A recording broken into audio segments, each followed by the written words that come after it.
पिछले टर्म पर हमने पढ़ा था कि ध्रुवित प्रकाश क्या होता है।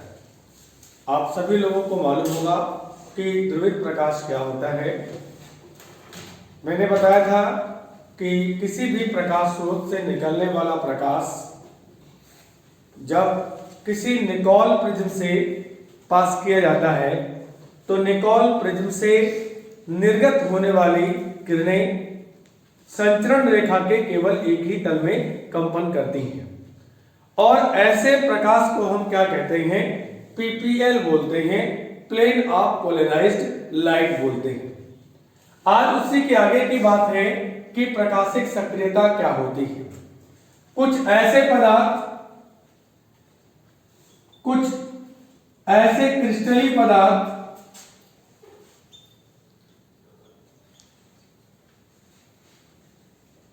या उनके विलयन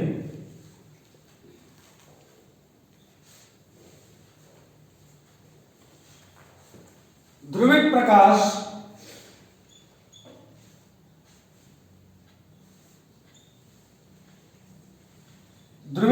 का मतलब पीपीएल को घुमा देते हैं।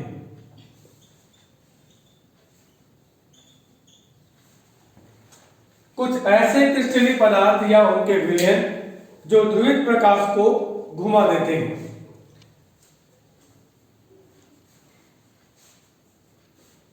ठीक है, जिन्हें ध्रुवण घूर्णक कहते हैं। बहुत सिंपल सी बात है, उन्हें क्या कहते हैं, ध्रुवण घूर्णक कहते हैं। और इस घटना को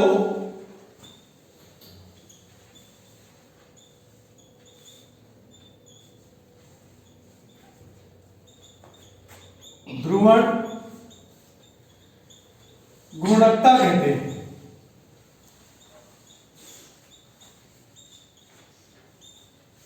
ध्रुवण घूर्णकता कहते हैं। जैसा कि मैंने बताया था कि जो पदार्थों के क्रिस्टल हैं वे ध्रुवित प्रकाश को दो डायरेक्शन में घुमा सकते हैं। एक डायरेक्शन कौन सी होगी, जो घड़ी की दिशा में, और दूसरी डायरेक्शन कौन सी होगी, जो घड़ी की विपरीत दिशा में, मतलब क्लॉकवाइज और एंटी क्लॉकवाइज। तो वे पदार्थ वे क्रिस्टलीय पदार्थ जो पीपीएल को बाईं ओर घुमाते हैं उन्हें वाम ध्रुवण घूर्णक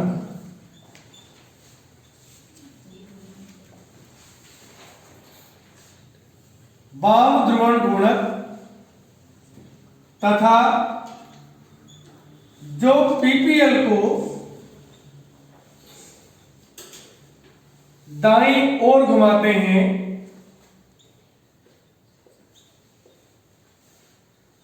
उन्हें दक्षिण ध्रुवण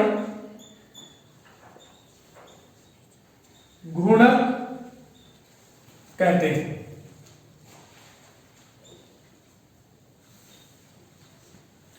दो बातें यहां से आपको याद रखनी है कि ऐसे पदार्थ जो क्या करेंगे, बाईं ओर घुमाएंगे, उनको क्या बोलेंगे, वाम ध्रुवण घूर्णक, और जो दाईं ओर घुमाएंगे उनको क्या बोलेंगे, दक्षिण ध्रुवण घूर्णक या दक्षिणावर्त ध्रुवण घूर्णक कहते हैं। दूसरी चीज यहां पर नोट नंबर 2, जो पदार्थ क्रिस्टल या क्रिस्टल के विलयन को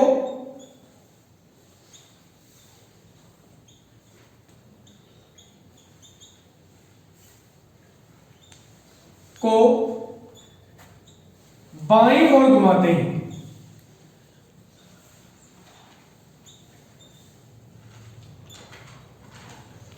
उनके नाम के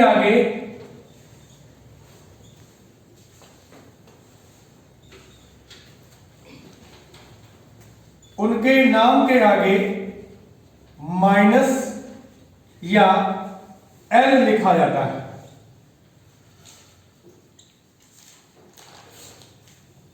माइनस या एल लिखा जाता है। एल का मतलब लीवो रोटेटरी।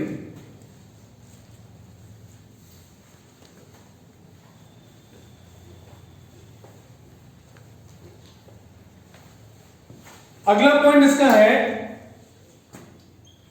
कि जो पदार्थ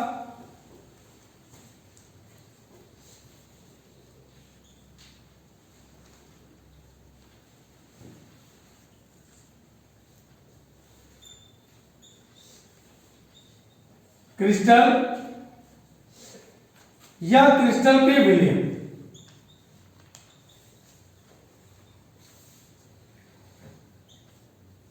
क्रिस्टल के विलयन पीपीएल को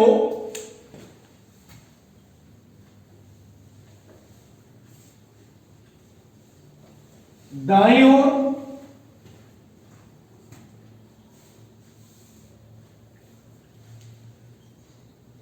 घुमाते हैं,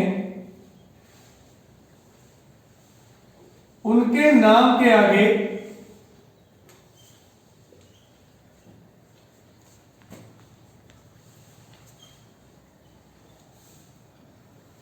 प्लस या डी लिखा जाता है।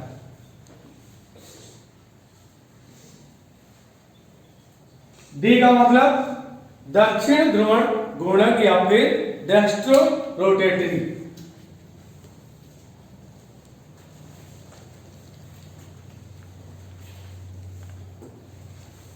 जैसे एक एग्जाम्पल ले लेते हैं यहां से, फॉर एग्जाम्पल लैक्टिक एसिड।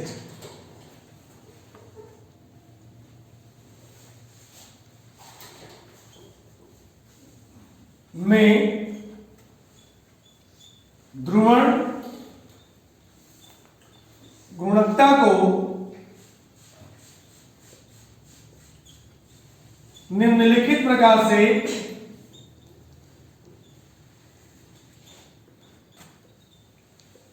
व्यक्त करते हैं। लैक्टिक एसिड का फॉर्मूला मैंने आपको बताया था,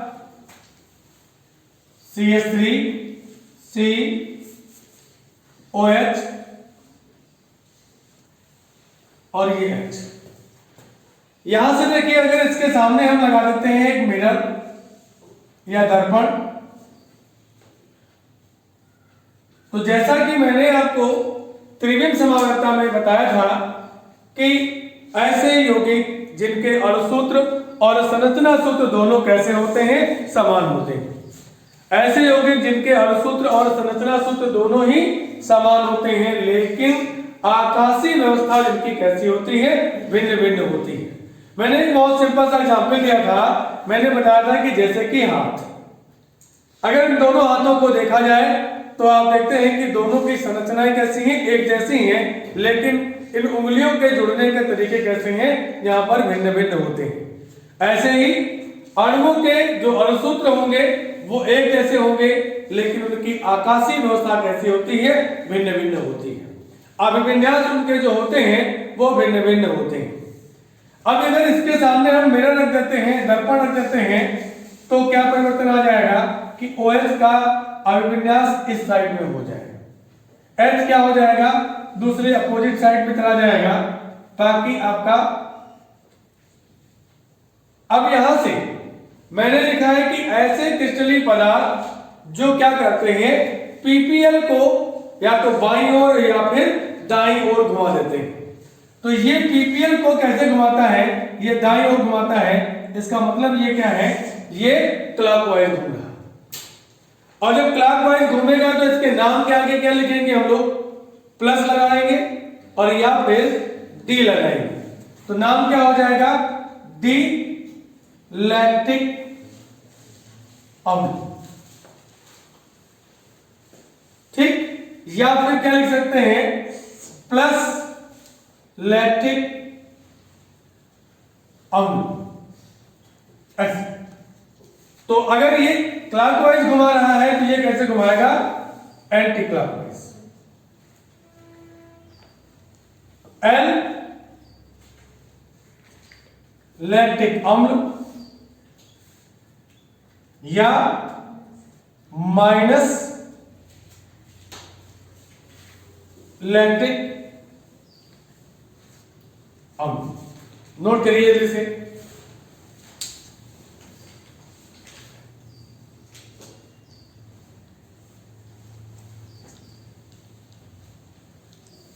हो गया नोट?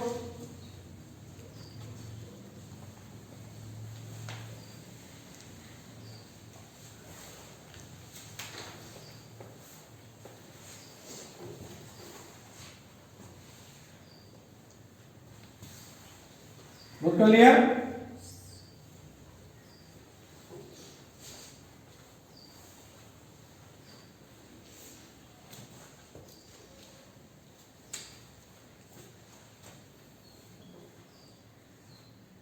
किसी पदार्थ की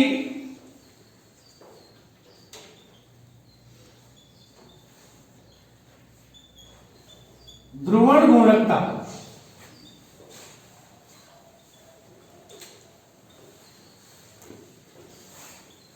निम्नलिखित बातों पर निर्भर करती है।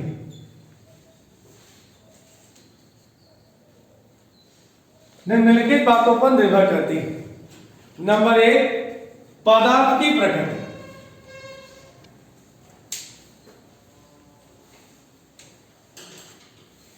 पदार्थ की प्रकृति। नंबर 2, विलायक की प्रकृति।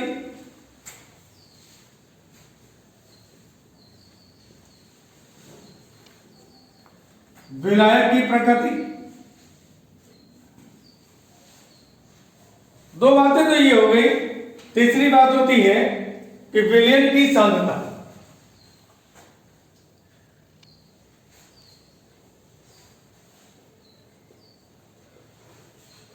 विलयन की सांद्रता। चौथी चीज होती है विलयन नली की लंबाई।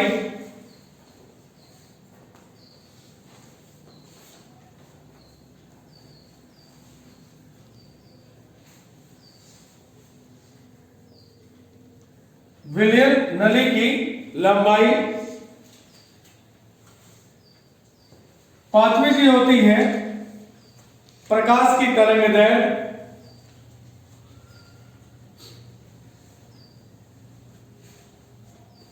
प्रकाश की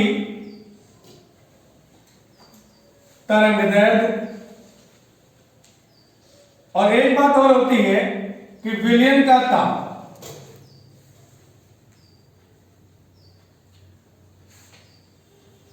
विलयन का ताप। तो कुल मिलाकर के किसी पदार्थ के अंदर ध्रुवण गुणवत्ता जो होती है वो कितनी बातों पर निर्भर करती है। पहली चीज पदार्थ की प्रकृति के ऊपर, विलायक की प्रकृति के ऊपर, विलयन की सांद्रता के ऊपर, विलयन नली की लंबाई के ऊपर, प्रकाश की तरंगदैर्घ्य के ऊपर और विलयन के तापमान के ऊपर।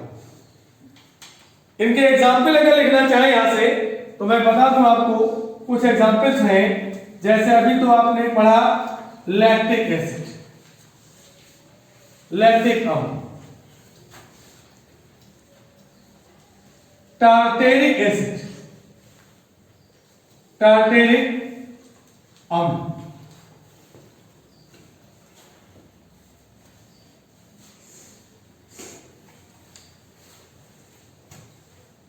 अल्फा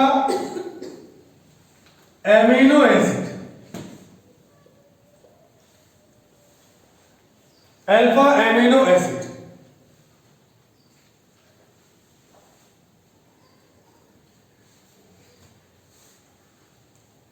मैंने आप लोगों को कायरता पढ़ा दी।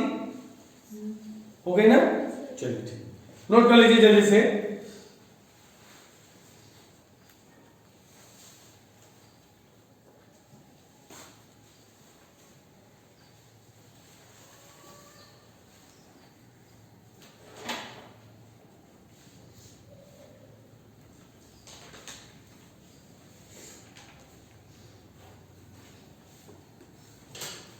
हो गया?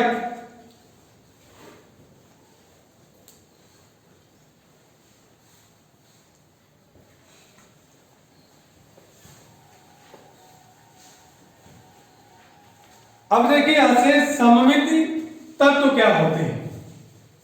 सममिति तत्व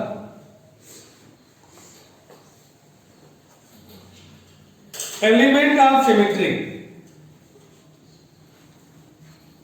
ठीक, देखिए यहां से एलिमेंट ऑफ सिमेट्री क्या होती है कि ऐसे यौगिक जिनमें कम से कम एक कार्बन परमाणु ऐसा हो जो कैसा हो, एसिमेट्रिक कार्बन हो। हम कह सकते हैं कि ऐसा कार्बन उसके अंदर हो जिसे हम कायरल कार्बन कह सकें। और कायरल कार्बन की पहचान आप लोगों को मालूम है कि जिसकी चारों संयोजकताएं कैसी होती हैं, अलग अलग परमाणुओं या समूहों से संतुष्ट होती है। सममिति का मतलब यह है कि जैसे आप ये हाथ और इसको आप बीच से ऐसे काट दीजिए, डिवाइड कर दीजिए दो पार्ट में, तो आपको क्या मिलेगा? दोनों पार्ट बराबर होंगे क्या? दोनों पार्ट बराबर नहीं होंगे, तो ऐसे तत्व क्या हो जाएंगे? असममित हो जाएंगे। कैसे? असममित हो जाएंगे। जैसे कि आपका ये बोर्ड, इसको अगर बीच से डिवाइड कर दिया जाए तो ये कैसा हो जाएगा? सममित हो जाएगा। जिसको दो बराबर भागों में हम बांट सकेंगे उसे बोलेंगे सममित, और जिसको दो बराबर भागों में नहीं बांट सकेंगे उसको क्या बोलेंगे?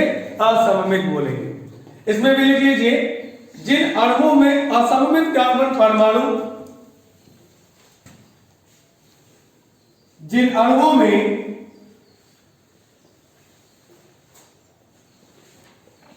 असममित कार्बन परमाणु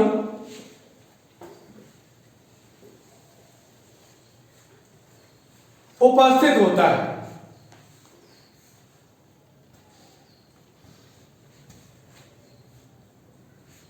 उपस्थित होता है, उन्हें विसममित अणु कहते हैं। विसममित अणु कहते हैं।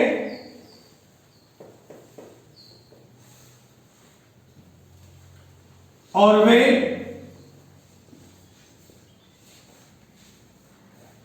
प्रकाशिक समवेतता को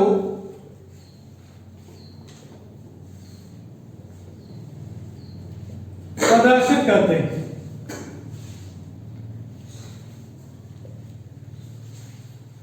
प्रकाशिक समवेतता को प्रदर्शित करते हैं।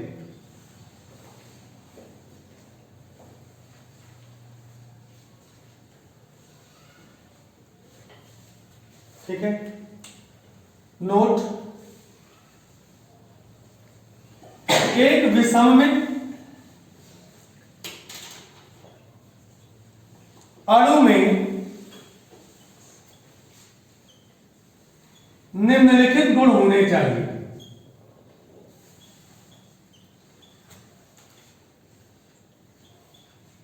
निम्नलिखित गुण होने चाहिए। नंबर 1, अणु में सममित तल या सममित केंद्र नहीं होना चाहिए।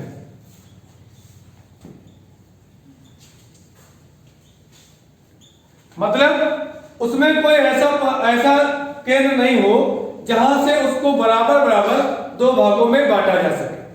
अगर दो बराबर बराबर भागों में बांटा जा सकेगा तो अणु कैसा हो जाएगा? सममित हो जाएगा। और जो अणु असममित हो जाएगा वो प्रकाशिक समावयवता को प्रदर्शित नहीं करेगा। आप ये भी मान के चलिए कि प्रकाशिक समावयवता को प्रदर्शित करने के लिए किसी भी अणु के अंदर कौन कौन से लक्षण होने चाहिए, तो ये भी एक उसका एक लक्षण है कि क्या होना चाहिए कि ऐसे सभी अणु प्रकाशिक समावयवता को प्रदर्शित करेंगे जिनमें क्या नहीं हो, जिनमें सममित तल या फिर सममित केंद्र नहीं हो, वे क्या करेंगे, प्रकाशिक समावयवता को प्रदर्शित करेंगे। अगला पॉइंट, यदि लिख लीजिए, यदि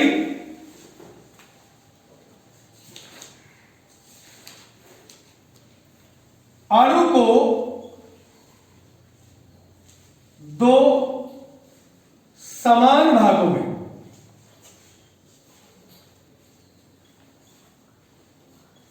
विभाजित नहीं किया जा सके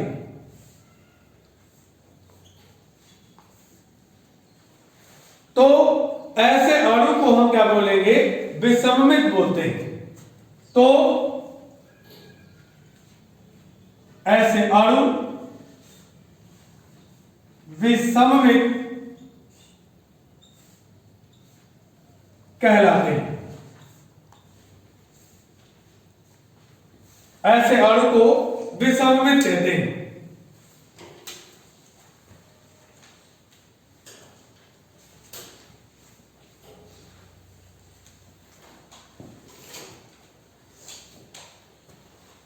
एक एग्जाम्पल देखना चाहे यहां से, सममित और असममित या फिर विसममित। जैसे मैंने यहां पे एक मान लीजिए कि मैंने एक बॉल बना दी, गेंद बना दिया मैंने, तो गेंद को क्या दो बराबर भागों में बांटा जा सकेगा, बांटा जा सकेगा।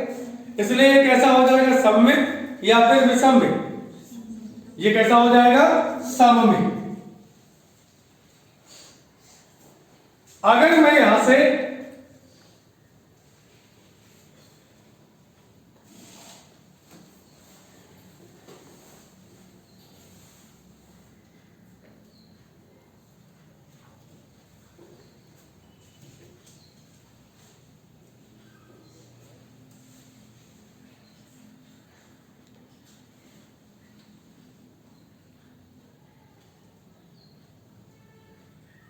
एक हाथ बना लेते हैं और इसको क्या करते हैं, इसको 20 से हम डिवाइड करते हैं ऐसे। अब आप बताओ कि ये सममित है या फिर असममित है, सममित है या फिर विसममित है। कैसा हो जाएगा ये, विसममित।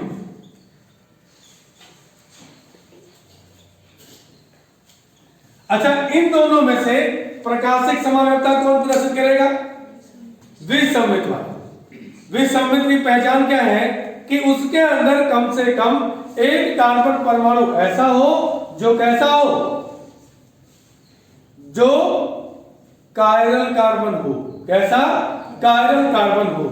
अगर उसकी चारों संयुक्ताएं अलग अलग परमाणुओं से संतुष्ट होंगी, जैसे यहां पे देखो लैक्टिक एसिड, अभी अभी मैंने आपको एग्जाम्पल बताया था कि लैक्टिक एसिड, ये क्या इसको आप दो बराबर भागों में बांट पाओगे, बोलिए, इसको दो बराबर भागों में नहीं बांट पाओगे। इसका मतलब ये कार्बन कैसा है, विसममित। कैसा है, विसममित। और जो विसममित है वो क्या करेगा, प्रकाशिक समावयवता को प्रदर्शित करने लगेगा। और मान लीजिए यहां से मैं एक एग्जाम्पल लेता हूं, देखिए टार्टेरिक एसिड,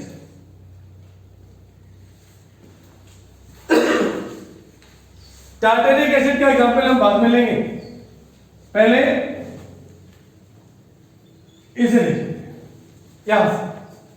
और अब यहां से देखिए, अगर इसमें दो बातें मैंने बताई, इसमें कायरल कार्बन परमाणु है क्या, ये इस वाले कार्बन को आप ध्यान से देखो, क्या किरलिटी है इसके अंदर, नहीं है ना। क्यों नहीं है, क्योंकि इसमें दो संयुक्ताएं कैसी हो गई, समान। क्योंकि दो संयुक्ताएं कैसी हो गई, समान हो गई, इसलिए ये विसममित कार्बन नहीं होगा। नीचे वाले को देख लीजिए, इसको क्या ये सममित या विसमित पहचान पाओगे? इसमें बिल्कुल पहचान ले जाओगे। इसकी भी दो संयोजकताएं कैसी हैं? समान हैं। इसलिए ये कार्बन परमाणु भी कैसा होगा? सममित होगा या विसममित होगा? सममित हो जाएगा। मतलब ये कार्बन कार्बन नहीं है और ना ही ये कार्बन कार्बन है। और दूसरी बात, इसके अंदर एक ऐसा तल भी है, ऐसा सेंटर भी है जहां से इसको दो बराबर भागों में बांटा जा सकता है। इसमें कोई ऐसा तल या केंद्र नहीं है जहां से इसको दो बराबर भागों में बांटा जा सके, लेकिन यहां पे जरूर है। और यहां पे अगर इसको हम बांट सकेंगे तो ये अणु कैसा हो जाएगा? सममित या विसममित? विसममित नहीं होगा, ये कैसा हो जाएगा? सममित हो जाएगा। और जो सममित होगा क्या वो प्रकाशिक समावयवता को प्रदर्शित करेगा? नहीं करेगा। इसका मतलब पहली शर्त हमको मालूम हो चुकी है कि वही यौगिक प्रकाशिक समावयवता को प्रदर्शित करेंगे जिनको दो बराबर भागों में बांटा नहीं जा सकेगा। जिनको दो बराबर भागों में बांटा नहीं जा सकेगा, जैसे कि विसममित अणु आपके सामने एक ये एग्जांपल, और जैसे कि ये दोनों कैसे होंगे? प्रकाशिक सक्रिय। प्रकाशिक सक्रिय का मतलब ये पीपीएल लाइट को किधर करेंगे? या तो दाईं ओर घुमा देंगे और या फिर बाईं ओर घुमा देंगे। मतलब प्रकाशिक समावयवता केवल वही अणु प्रदर्शित करेंगे। मैंने दो बातें आपको यहां पर सिखा दी। पहली चीज कि वे अणु जो पीपीएल लाइट को क्या करेंगे? घुमा देंगे। अब वो चाहे दाईं ओर घुमा दे, चाहे वो बाईं ओर घुमा दे, इससे लेना देना नहीं। अभी केवल हमको ये चीज जाननी यहां पर है कि वे यौगिक जो क्या करेंगे, जो पीपीएल लाइट को या तो बाईं ओर घुमा देंगे या तो दाईं ओर घुमा देंगे, वो प्रकाशिक समावयवता को प्रदर्शित कर सकते हैं। दूसरी बात, यदि अणु के अंदर कोई सममित तल या सममित केंद्र हो जाएगा तो फिर अणु क्या करेगा? प्रकाशिक समावयवता को प्रदर्शित नहीं करेगा। इसका मतलब है कि प्रकाशिक समावयवता को प्रदर्शित करने के लिए जो दूसरी शर्त है वह यह है कि अणु में विसममिति होना अनिवार्य है। क्या होना अनिवार्य है? विसममिति होना अनिवार्य है। तीसरी चीज लिख दीजिए यहां से,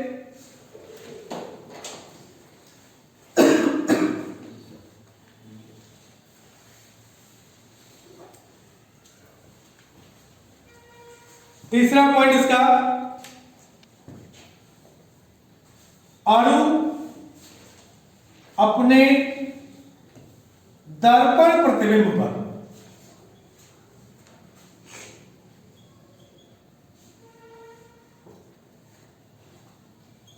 अध्यारोपित नहीं होना चाहिए। नहीं होना चाहिए।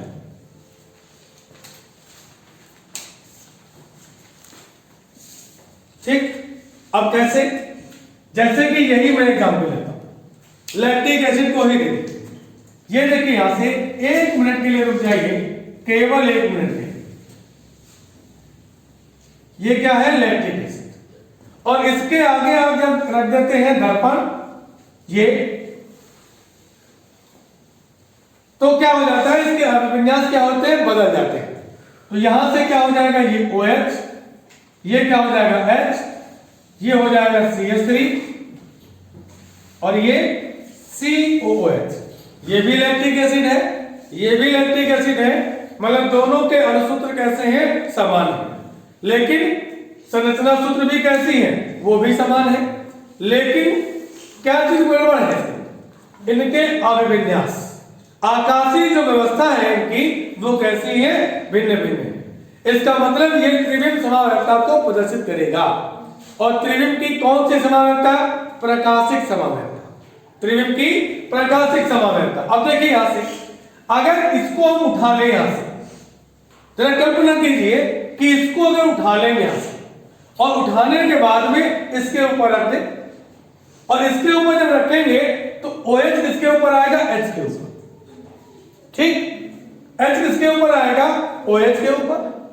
तो इसका मतलब ये हो गया कि ये दोनों एक दूसरे पर अध्यारोपित नहीं होते हैं। जैसे कि ये वाला हाथ, अब इसको ले जाओ और इसको ऐसे रख दो जाकर के, क्या अंगूठे के ऊपर अंगूठा आ गया? नहीं आया ना, नहीं आया ना।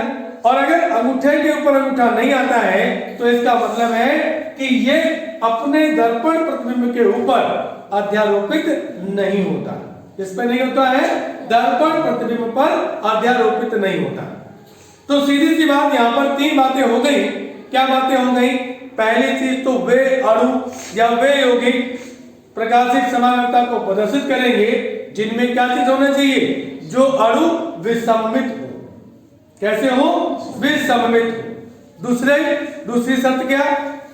कि वे यौगिक जो पीपीएल को घुमा देते हैं, चाहे दाईं ओर घुमा देते हो चाहे बाईं ओर घुमा देते हो। तीसरी शर्त क्या हो गई? कि अणु दर्पण प्रतिबिंब पर अध्यारोपित नहीं होता। तो वे क्या करेंगे? वे प्रकाशिक समानता को प्रदर्शित करेंगे। आगे मैं इसके बाद आपको पढ़ाऊंगा कि प्रतिबिंब रूप क्या होते हैं। इतनी बातें आपकी समझ में आ गई होंगी। और अगर आपके कोई क्वेश्चंस हो या कोई डाउट्स हो तो आप कमेंट बॉक्स में जरूर लिख दें उसको, जिससे कि अगले वीडियो में आपको हम वो एक्सप्लेन कर सके। Thank you for watching.